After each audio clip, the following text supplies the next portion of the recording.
In the heart of the Ashanti kingdom, beneath the golden sun of West Africa, lived Anansi, the spider god of wisdom, wit, and mischief. Many called him a mere trickster, but those who truly knew him understood his power. He was not just clever, he was the master of cunning, a god whose web of schemes could trap even the most formidable beings. So, sit back, because this is African Myths Unveiled. One day, Anansi decided he wanted something no mortal or god had ever possessed: all the wisdom in the world. He believed that with such knowledge, he would rise above every other deity and be the most powerful being in existence. But there was one problem. The wisdom was scattered across the earth, hidden in the minds of the gods, spirits, and elders. Anansi, never one to back down from a challenge, devised a plan. Using his silken threads, he spun a magical net, invisible to the eyes of mortals. With it, he began his mission, stealing wisdom from the most powerful beings in the world. He first visited Nyame, the sky god, who held the greatest wisdom of all. Disguising himself as a humble storyteller, Anansi flattered Nyame with words of admiration. "O mighty Nyame, ruler of the heavens, your knowledge is unmatched. I have traveled far and wide, yet no one has told stories as wise as yours. Would you share just a little of your wisdom with a humble weaver like me?" Nyame, pleased with the praise, shared a fragment of his knowledge.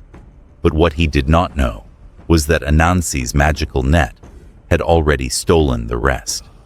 From there, Anansi tricked the earth spirits, the river gods, and even the cunning hyena, each time using a different trick, flattery, deception, or sheer audacity, to steal their wisdom and store it inside a hollowed-out calabash. But Anansi was not done yet. He wanted to keep his treasure safe, away from prying eyes. So, he decided to hide the calabash at the very top of the tallest tree in the forest, where no one could reach it. With the calabash strapped to his belly, Anansi began his climb. But the journey was not easy. The weight of all the world's wisdom made the climb difficult, and he struggled to pull himself up. Just then, his young son, Ntikuma, walked by and saw his father's struggle. Amused, the boy chuckled and said, "Father, why don't you tie the calabash to your back instead? It will be much easier to climb." Anansi froze. He had spent all this time stealing wisdom from the gods, yet he had been outwitted by a child. His pride burned, and in his anger, he lost his grip. The calabash slipped from his hands, crashing onto the ground below. The wisdom, now free, scattered across the earth, spreading to every man, woman, and child. No longer did one being hold all knowledge.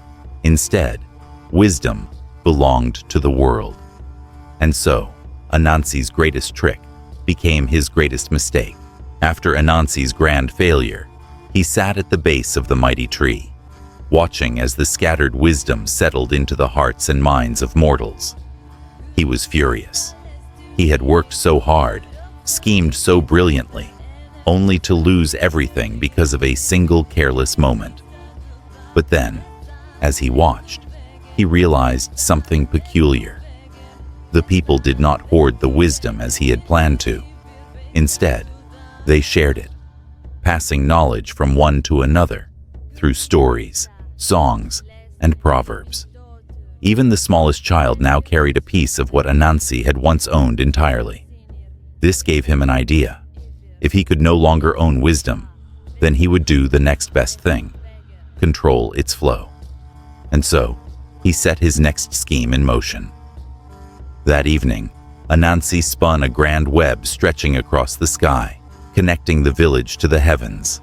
He called upon the elders, the hunters, the farmers, and the weavers, and with a voice as smooth as silk, he declared, You have all received pieces of the great wisdom I once held, but wisdom alone is nothing if not used correctly. And who better to teach you how to use it than the one who once possessed it all? The people, amazed by Anansi's tales and clever words, listened attentively. He told them which knowledge was valuable and which was foolish, which stories to believe and which were mere distractions. Though he no longer owned wisdom, he had done something even greater. He became the storyteller, the gatekeeper of knowledge. And so, from that day forward, Anansi wove the stories of the world, shaping the way people understood life, the gods, and even each other. His web connected not just the sky and earth, but also the minds of those who listened. Even Nyame, the great sky god, saw the brilliance in Anansi's trick. He called him forth and said, "You may not have kept the wisdom for yourself, Anansi, but you have done something far greater. You have given wisdom to the world, and for that, I grant you a gift." With a wave of his mighty hand, Nyame gave Anansi dominion over all stories, making him the first and greatest storyteller. And that is why, to this day, the tales of Anansi are told across the world, because the trickster, though mischievous, understood the true power of wisdom. But of course, Anansi was not done yet. For even as he accepted Nyame's gift, he was already scheming his next trick. Anansi had achieved something no being, god or mortal, had ever done before. He had lost everything and still turned it into victory. He was now the keeper of stories, the one who decided which knowledge was passed down and how it was remembered. But even with all his influence, Anansi was not satisfied. He had outwitted the gods, but he longed for one more triumph, one last scheme to prove, beyond doubt, that he was the greatest trickster to ever exist. And so, he set his sights on a prize far greater than wisdom or stories. He wanted to steal the power of death itself. At that time, death was ruled by a fearsome spirit known as Onini the python, a creature so massive that when it slithered, the ground trembled beneath its weight. Onini lived deep in the forbidden jungle, guarding the doorway between the world of the living and the world of the dead. Anansi, ever the schemer, knew that if he could defeat Onini, he would become immortal, free to weave his tricks forever. But how could a tiny spider outmatch a python as long as a river? He devised a plan. One evening, he wandered into a nearby village, pretending to be deep in thought.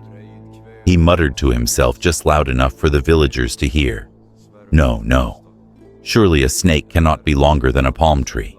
That would be impossible." A passing villager overheard and asked, "What are you talking about, Anansi?" Anansi sighed. "It's just an argument I had with my wife. She insists that Onini the python is longer than a palm tree, but I told her she must be mistaken. No creature could be that long." The villagers, amused by the debate, eagerly spread the rumor. Soon, the news reached Onini himself.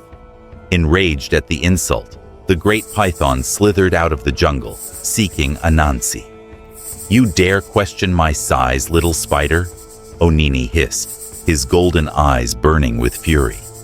Anansi, pretending to be innocent, bowed. "Great Onini, I would never doubt your power. But the villagers, well, they are unsure. If only there were a way to prove them wrong." Onini raised his massive head. "And how do you suggest we do that?" Anansi grinned. "Why, we measure you, of course. If you stretch out beside a palm tree, everyone will see how mighty you truly are." Onini, too proud to see the trap, agreed at once. He slithered beside the tallest palm tree, and Anansi, with great care, took his silk and began tying the python down, looping web after web around his body. pretending to mark the length. By the time Onini realized what was happening, he was completely bound, trapped by Anansi's unbreakable web. The villagers gasped.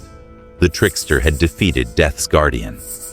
Anansi carried the bound python to Nyame, the sky god, declaring, "I have captured Onini.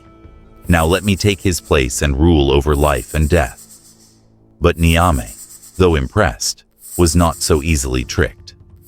"No, Anansi, you are cunning, but death cannot belong to a trickster. However, because you have done what no one else could, you shall be honored forever. Your stories will never die, and your name shall live on in every tale of wisdom and deception." And so, though Anansi did not win immortality, he won something even greater: legend. Even today, in Ghana, Jamaica, and across the world, his stories are still told, his tricks still admired, and his name still whispered wherever wisdom and mischief meet. And that, dear listener, is how Anansi became Africa's most clever god. Anansi's tales are more than just stories. They are lessons in wisdom, cunning, and survival. In African folklore, he represents the power of intelligence over brute strength. He teaches that even the smallest and weakest can triumph if they are clever enough. His stories traveled across the Atlantic with the African diaspora, becoming a part of Caribbean and African American folklore, where he transformed into figures like Brer Rabbit in the southern United States and Aunt Nancy in the Caribbean. Even today, Anansi's spirit lives on in modern storytelling, inspiring books, films, and even Marvel Comics. He is a timeless symbol of wit, resilience, and the power of storytelling. If you enjoyed this tale of Anansi the Trickster, let me know in the comments. Which African mythology would you like me to cover next? Don't forget to like, subscribe, and hit the notification bell for more legendary stories from Africa and beyond.